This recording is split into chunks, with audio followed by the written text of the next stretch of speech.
Hi hello guys WhatsApp. ఈరోజు ఎంతో టేస్టీగా ఉండే పప్పుచారు నా స్టైల్లో చేసేద్దాం వచ్చేయండి. ముందుగా ఒక 4 పెద్ద సైజు పండినటువంటి టమాటోలు ఈ విధంగా చాప్ చేసి పక్కనైతే పెట్టుకుందాం. ఒక 100 గ్రామ్స్ కందిపప్పు తీసుకుందాం. ఒక నిమ్మకాయ సైజు అంతా చింతపండుని నీళ్ళలో వేసి నానబెట్టుకుందాం. మనం ఇప్పుడు ఒక ప్రెషర్ కుక్కర్ తీసుకుందాం. కడిగి పెట్టుకున్న కందిపప్పుని వేసేద్దాం. కట్ చేసి పెట్టుకున్న టమాటోల్ని కూడా వేసుకుందాం. ఇలాగా ఎర్రగా ఉన్నటువంటి టమాటోలు యాడ్ చేసుకోండి. మన పప్పుచారు అనేది మంచి టేస్ట్ అనేది వస్తుంది. ఒక హాఫ్ టీ స్పూను పసుపు కూడా వేసుకుందాం. అలాగే తగినంత సాల్ట్ వేసుకొని 1 గ్లాస్ నీళ్లు పోసుకొని కుక్కర్ మూత పెట్టి స్టవ్ వెలిగించి ఒక 3 విషల్స్ అయితే పెట్టుకుందాం. అంతలోపు మనం మన పప్పుచారుకి కావాల్సిన మసాలా పొడిని ప్రిపేర్ చేద్దాం. ఒక ప్యాన్ పెట్టుకుందాం.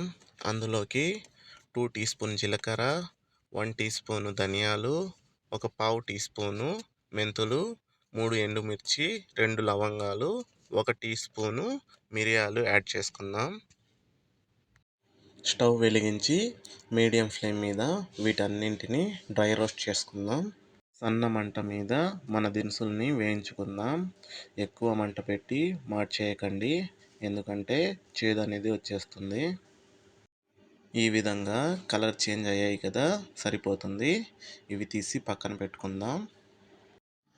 ఇప్పుడు ఒక తెల్లగడ్డని వలిచి పక్కనైతే పెట్టుకుందాం.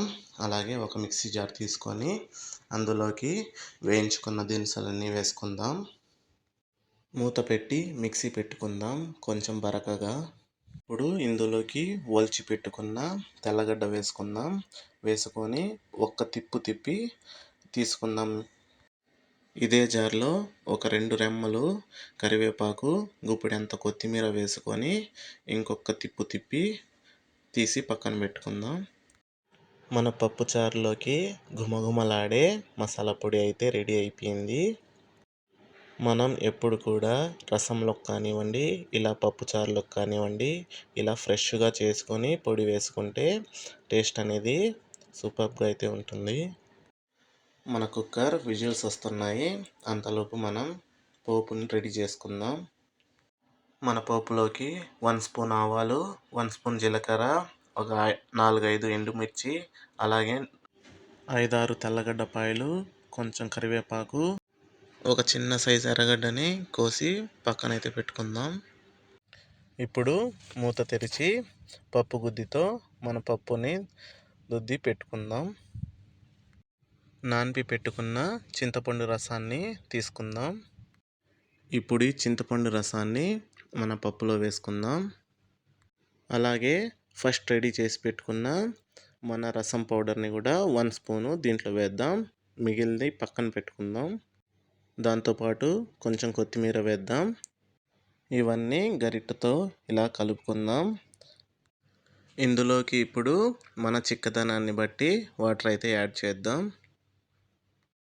పప్పుచారు అనేది కొంచెం చిక్కగా ఉంటేనే బాగుంటుంది. లేదు మీకు పల్చగా నచ్చుతుందంటే ఇంకొంచెం పులుపుని యాడ్ చేసుకోండి. ఉప్పు చూసి అడ్జస్ట్ చేసేసుకుందాం. అలాగే ఒక రెమ్మ కరివేపాకు కూడా వేసుకుందాం.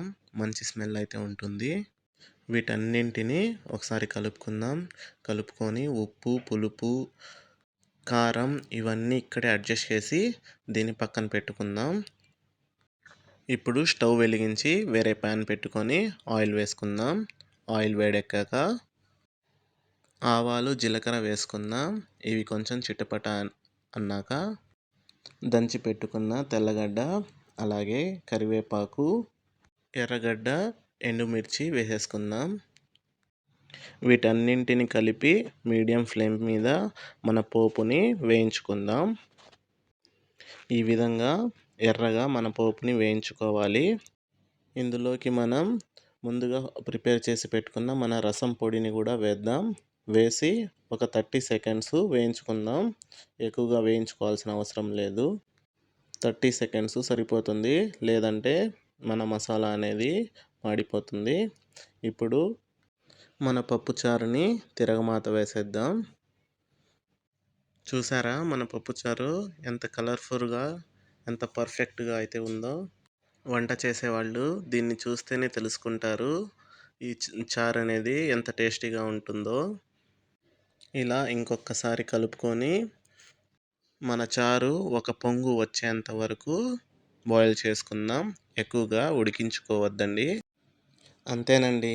ఎంతో రుచిగా ఉండి తింటే ఆహా అనిపించే అద్భుతమైన పప్పుచారు రెడీ అయిపోయింది.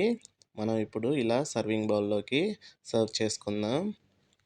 వేడి వేడి అన్నం పెట్టుకొని అందులోకి మన పప్పుచారు కొంచెం పల్చగా వేసుకొని చికెన్ ఫ్రై లేదా ఎండు చేపని పెట్టుకొని తింటే ఉంటుందండి.